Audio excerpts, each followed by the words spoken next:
I'm really normal. Or am I? It's a question that inevitably creeps in during the Super Bowl, the World Cup, or the Olympics. You're standing in a room full of people screaming at a television screen, their hearts racing, their adrenaline spiking, and you feel absolutely nothing. While 60% of adults identify as sports fans, there is a silent minority who look at a stadium and see only arbitrary rules and chasing balls. If that's you, you aren't broken. You might just fit into one of four distinct psychological profiles. To understand why you don't care, we first have to understand why everyone else does. Evolutionary psychologists, like Dr. Roberts at the University of Liverpool, point to coalitional psychology. Our ancestors survived by forming tribes. Sports are essentially a safe simulation of tribal warfare, a way to satisfy the primal urge for us versus them without the actual bloodshed. But for some, this simulation fails to trigger. Why? Let's look at the four archetypes of the non-fan. First, we have the staunch individualist. For this personality type, the idea of merging one's identity with a mass crowd is actually repellent. Psychologically, they score high on need for uniqueness. They view the collective chanting and jersey wearing not as camaraderie, but as a loss of self.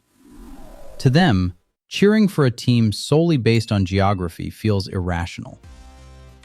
Second is the displaced communalist. This group doesn't lack the tribal instinct. They've just directed it elsewhere. As suggested by social identity theory, we all seek belonging. The displaced communalist finds their tribe in niche fandoms, gaming, theater, or scientific communities.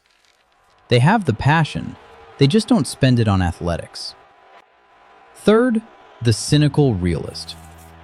This perspective is often aligned with sociological critiques, reminiscent of Noam Chomsky's view on sports as a distraction from real societal issues.